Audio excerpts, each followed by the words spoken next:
I got 'em! All of 'em! You get what I need, and I'll give 'em to you. Simple. You got a ship. Could find 'em all to boot. Who is that man? Him? Some old soul's always on about letters he's got from Captain Kidd. Nonsense, really, but he doesn't hurt no one, so I'll leave him be. Talk to him if you fancy, but be warned he'll chew your ear off. Anyway, the Aquila's here for you. If you should get a pang for the open sea, we'll be waiting. Now, I implore you to head up the hill before the old man comes out of retirement just for me.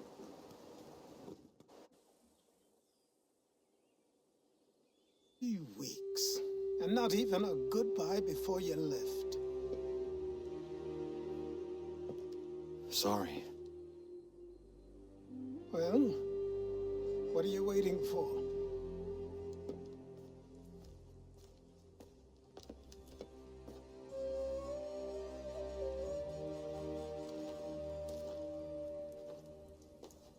Put them on.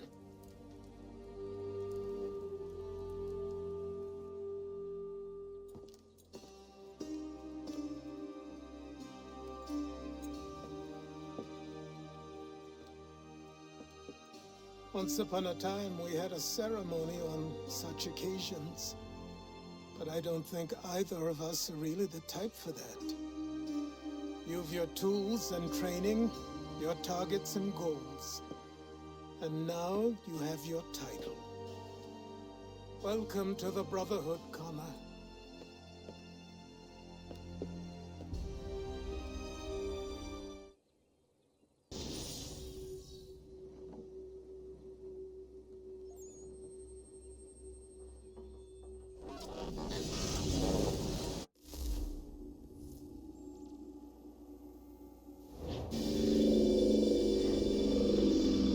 Welcome back, Desmond.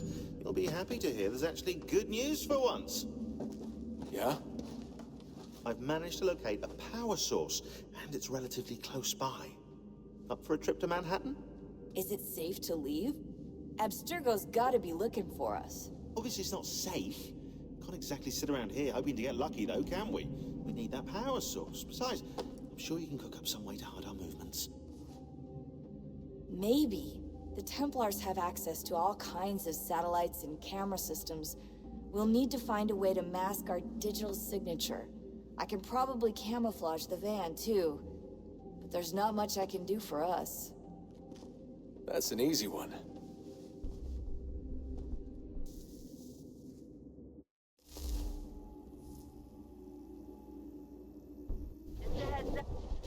Local utility companies have assured the public that they're completely prepared for the upcoming solar maximum. Disruptions to service are expected to be minimal. If only they knew. What's this? A remote-operated camera. It'll provide us with a feed while you're on mission. This will let us talk to each other. We're almost there, so listen up. The artifact is in an office penthouse in Lower Manhattan. At this time of night, direct infiltration is going to get you noticed. I think we're better off having you drop in from above. What do you mean, above?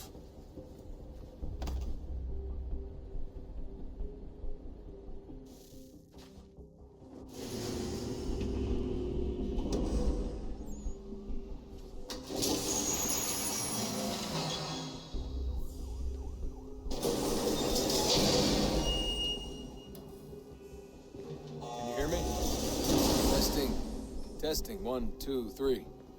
Yep, reach you just fine. Now why don't you power up the camera?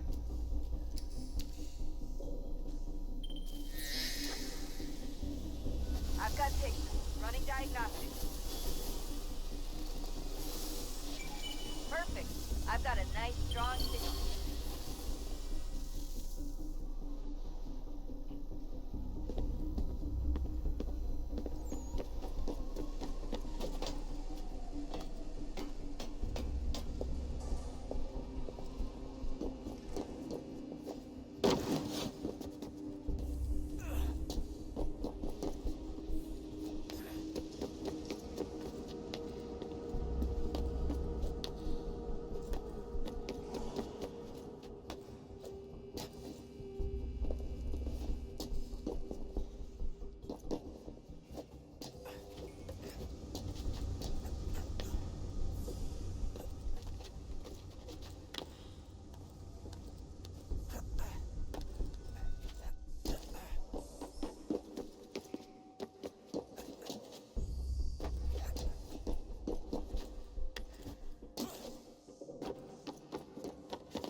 Seriously, Sean?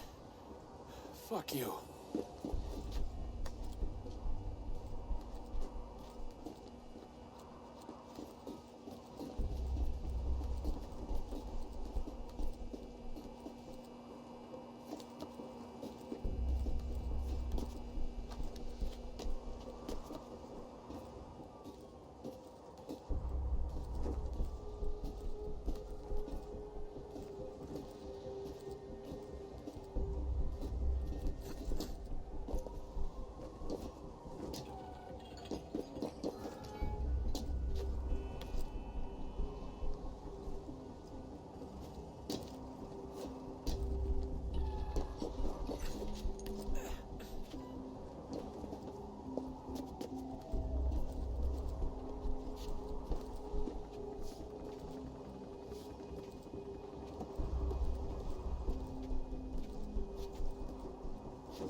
Jesus. Look on the bright side. No security to worry about. And on the not so bright side, the slightest misstep means you're effectively tased. Shut up, Sean.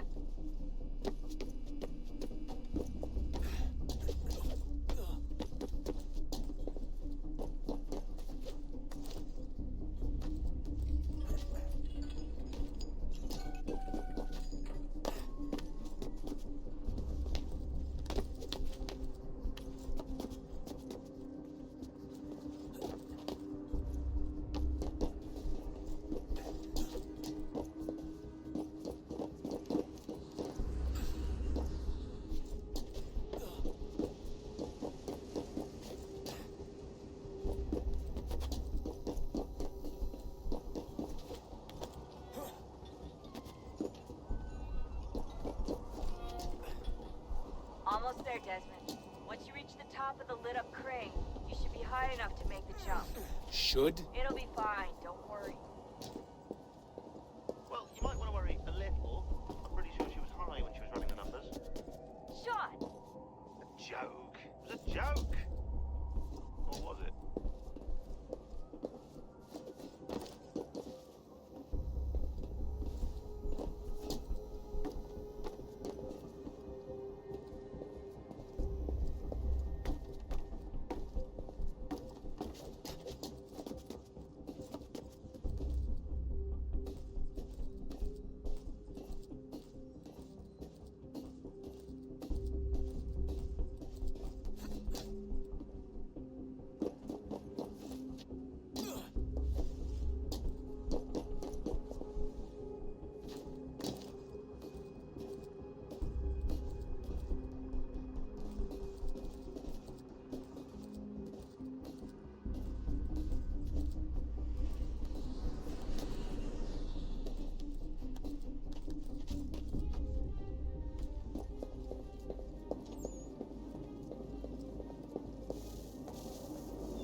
Jump when you're ready, but wait for my signal to open the chute. Timing's really important here. Too soon or too late, and you'll miss the building.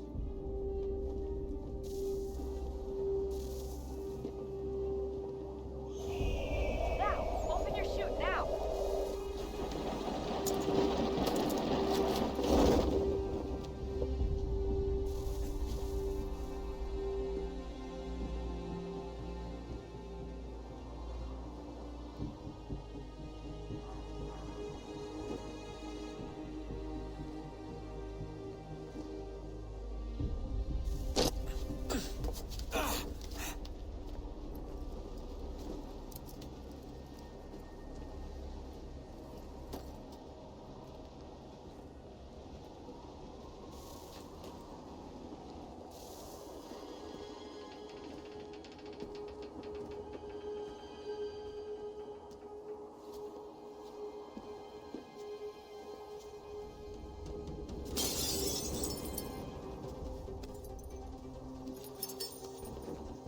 That wasn't so bad. So, you must be Desmond. Not exactly what I expected, but I guess your kind doesn't have many options these days. Who are you? Ask your father. Now give me that. I don't think so. Look, I'm not supposed to kill you, but the boss man didn't say anything about fuck backing you up. So you've got to the count.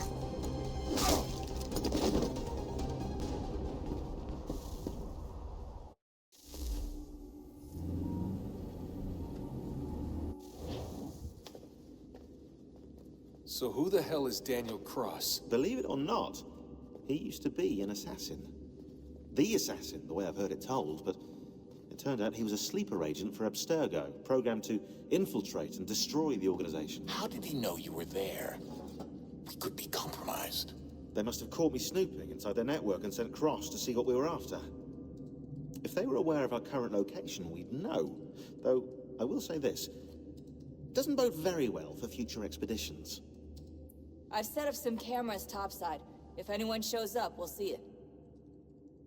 I'd suggest you go see about finding a socket for that power source. Or we can return to Connor if you prefer. All the artifacts in the world won't mean a thing without the key.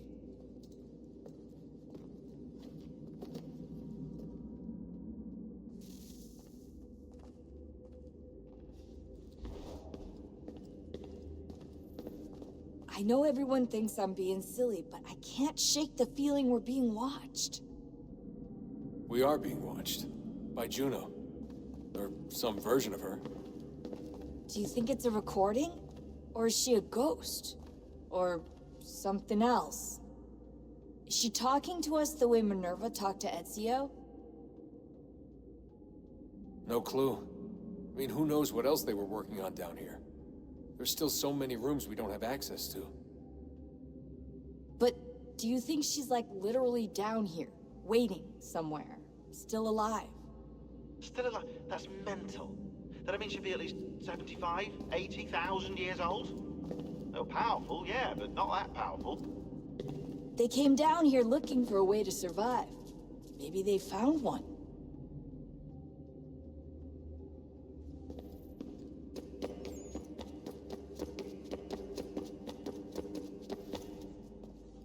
Son, I owe you an apology. I shouldn't have lashed out like that. You have to understand, I've never been very good at this. Never mind that we live rather extraordinary lives. Yeah, I kinda liked my ordinary one. You can't escape who you are, Desmond. So I've noticed. Look, it's silly for us to go back and forth like this. I admit, I did a shitty job raising you. I apologize, I'm sorry. But it's important you understand it didn't come from a bad place. You're my son. I love you. I guess I was so busy trying to make sure nothing bad happened, I didn't consider the consequences. Truce.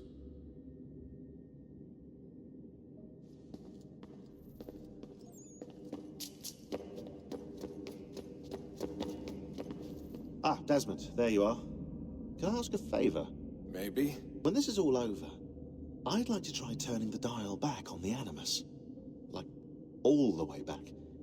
To the time of the first civilization. You think it would work? There was no real loss of fidelity when you visited Altair. Then again, that was about 1,000 years ago, and I'm looking at going back at least 70,000 more. Sure, I'd be up for it. Be interesting to see what things were like back then. Excellent. I think it would prove most enlightening.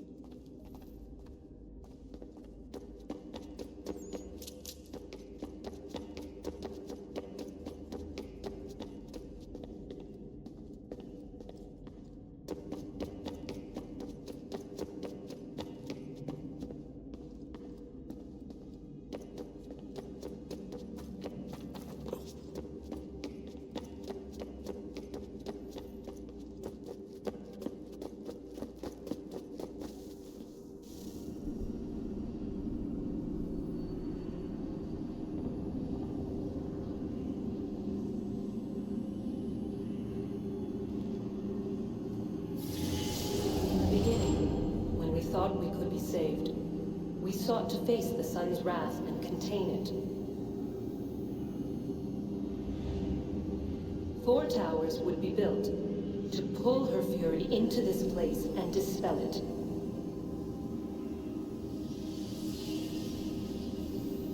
But even with all we knew, with all we had, it would take too long. 1,000 years we could labor, and still the work would not be done. The first tower was never completed. The project abandoned. We moved on. But while we labored on other endeavors, a few returned.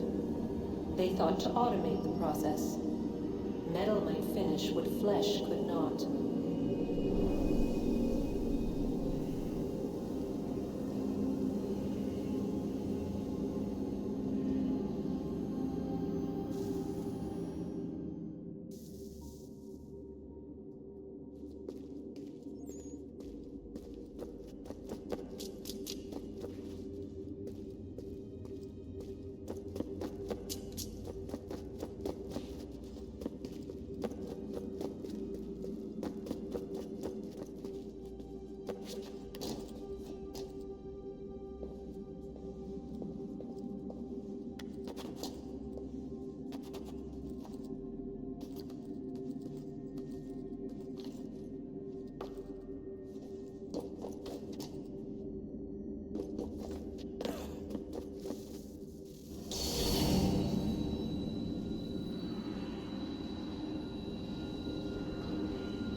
If we could not meet the sun's cruel embrace, perhaps we might rebuke it.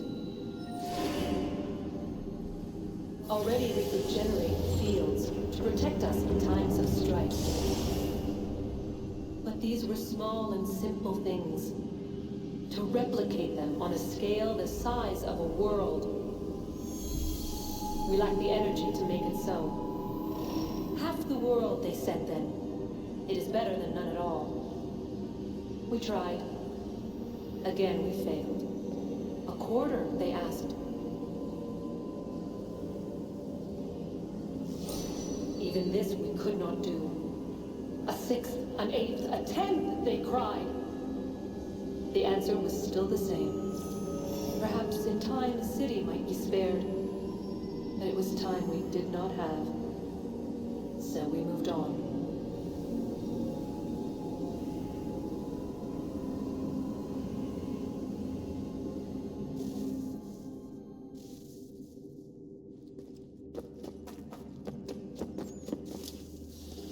Wonder what's inside. Only one way to find out.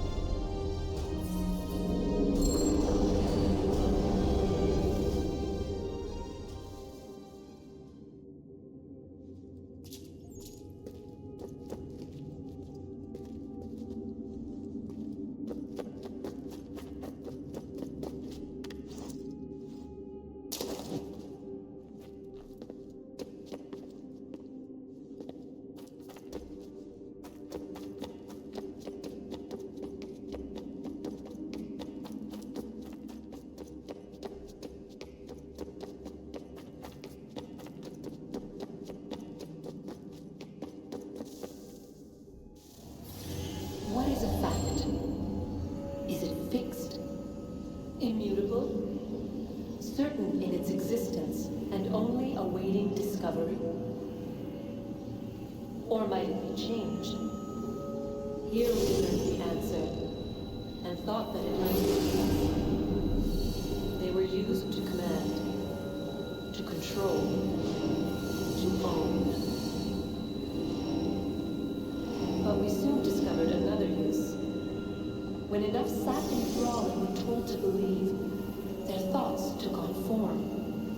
What was imagined became real.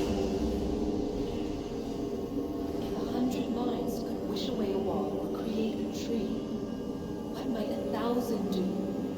10,000? More? Might we change the consensus and will the thread away? We resolved to send one into the sky where it might illuminate us all. Once placed, a sentence would be uttered. Make us safe. In this way we would change the consensus. We would save the world. But it never came to be. We sent a dozen of them skyward, but there was no way to maintain control, to direct the beam, to enthrall the world, to speak the words. Though this was strange and dangerous, what we tried next was worse.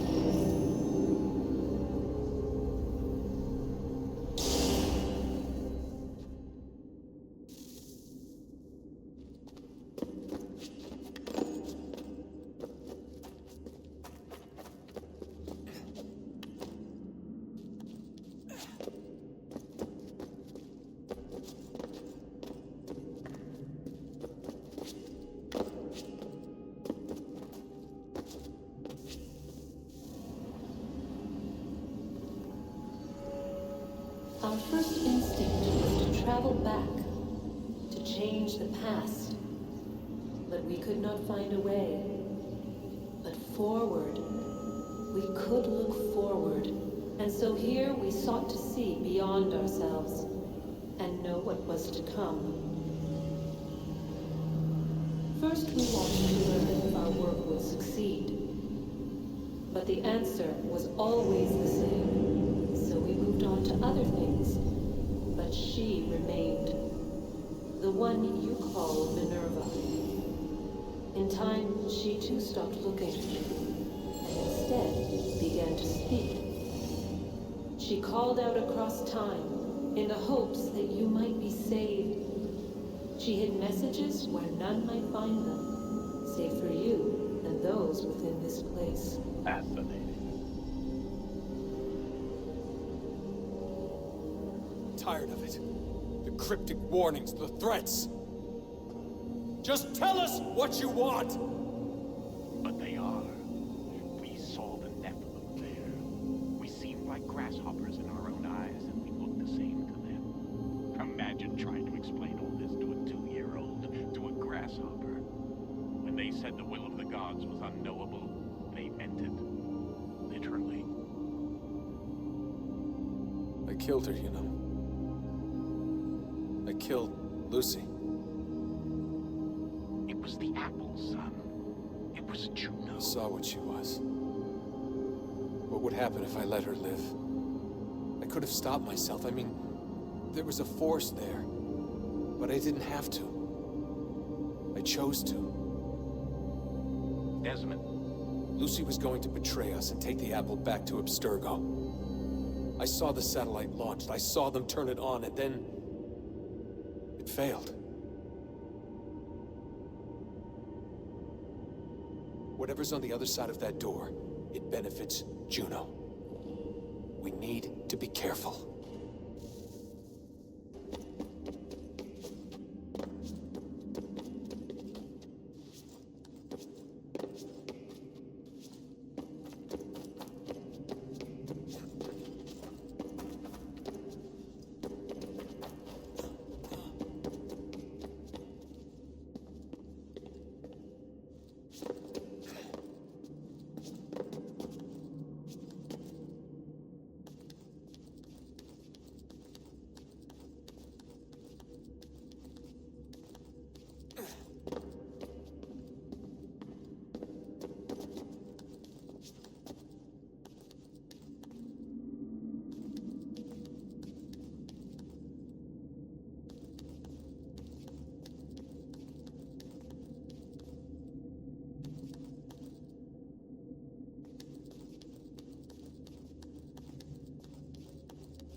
Was it weird seeing Cross?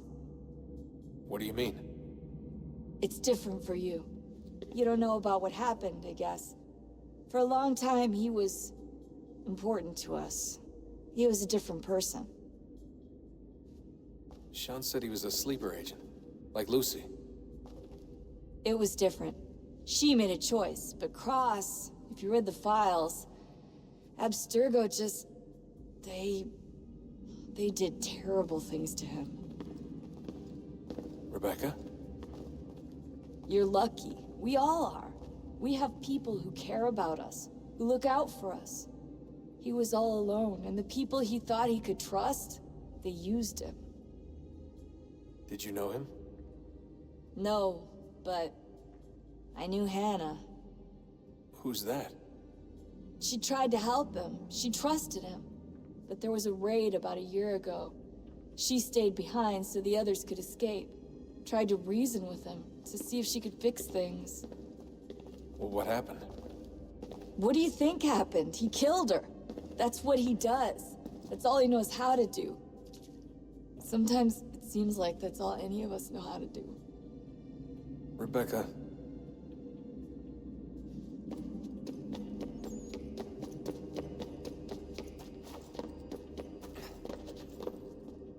I can't believe it's taken me so long to ask, but... how's Mom?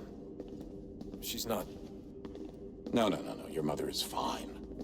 We decided it was safer if we split up for this job. Always assuming the worst. For good reason. Can I at least say hi to her? I'm sorry, it's too risky. Maybe when we're done. Right. When we're done.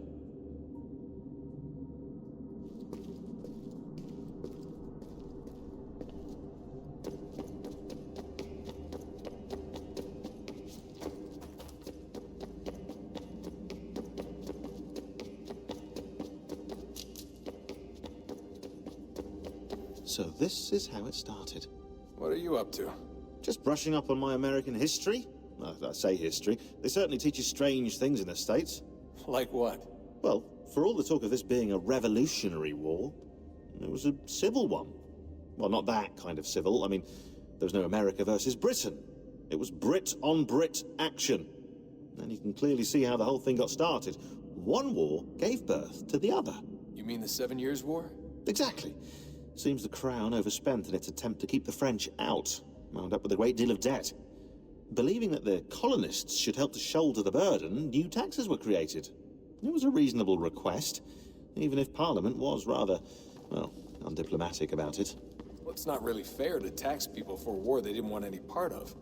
What? Didn't want any part of? Did you not notice George Washington with Edward Braddock? He was right there in the middle of it. So here you have the Crown spending who knows how much money to secure a place for the colonists to thrive, and then, when they ask for a little bit of help... Right, look, think of it this way.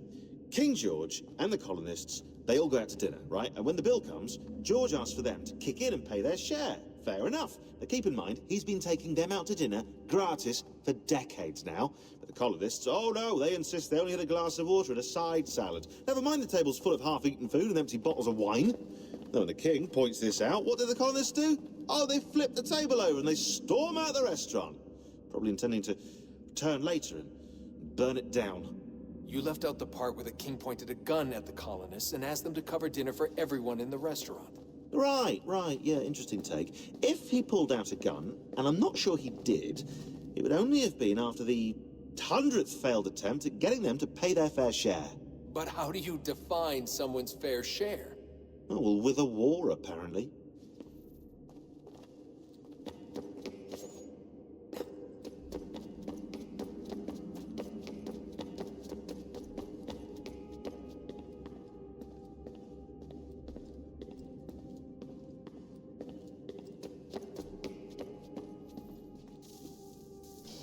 Good luck, Desmond.